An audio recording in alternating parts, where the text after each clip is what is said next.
Hello, hello, I'm back. I just taught a class for a group of actors from a Midwest talent agency. They'd come out to LA to do an educational tour. And this was all put on by their agent, who's awesome and really smart because she wants to help her actors really grow their careers. So we had a limited amount of time together, just 3 hours. So we decided to give the workshop a sole focus so they could really get the most out of our time together. So we set it up to dive into playing action or intention. If you know me, if you follow me at all, you know how passionate I am about playing intentions. And I chose this because I really feel it's one of the best ways to take an actor's performance from literally boring to thrilling in moments. And I also chose it because it's something that usually gets left out.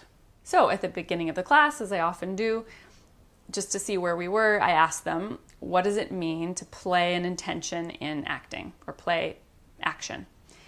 And a beat went by and they sort of thought about it, and then a few hands went up. And the response that came back was that it's what the character wants.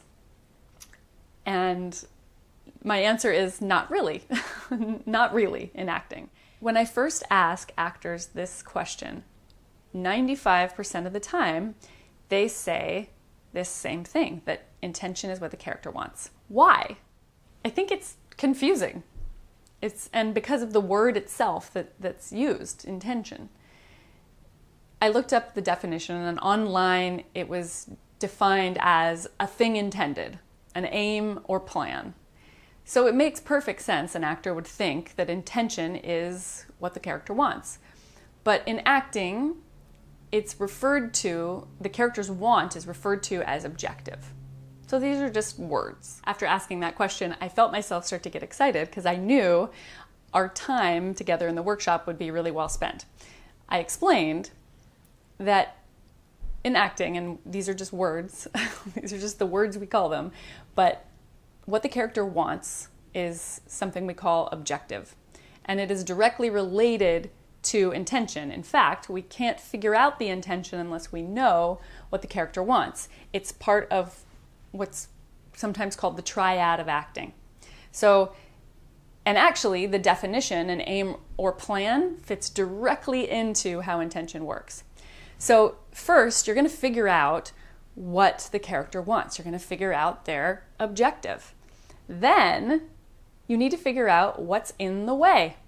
So they want something, something's in the way, that's called obstacle. So you know what they want and you know what's in the way. Now you get to figure out the intention, and it might be more helpful to think of it as the action, the thing that you're going to do or play to break through the obstacle to get what the character wants. So these three things are they're the triad. So objective, obstacle, and intention or action. The triad of acting. Objective, or what do I want? Obstacle, or what is in the way of what I want?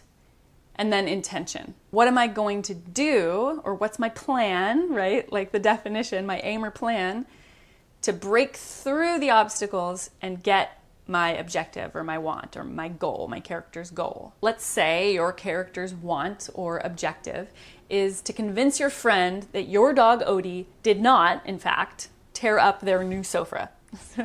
So perhaps the obstacles to convincing your friend are their absolute conviction that your dog did do it, or the fact that everyone knows your dog loves tearing things up, and that maybe your friend's annoying sister said she saw your dog do it.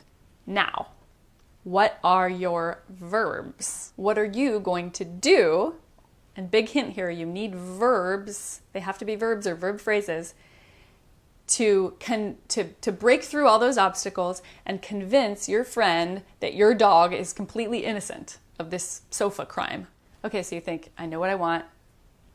Odie's innocent. There's all these things in the way. Okay, so I'm trying to convince them. But I say you can do better.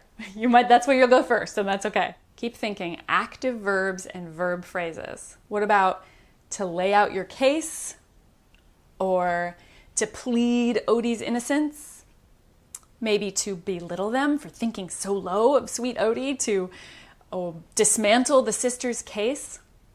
I'm hoping you're starting to see now the difference between intention and objective. And again, it doesn't matter what you call it at all. All you need to know is that there's something that you want, there's something in the way, and that you're playing something active, verbs, phrases, to break through those obstacles and get what you want. Playing intention or action really matters. And what I told this class in the workshop, if you don't find a way to drive the scene, your audience will go to sleep because they won't care. We as the audience want to watch you do something. That's what makes it exciting to watch. You got this. Now go do something. Thanks for watching. See you on the next one.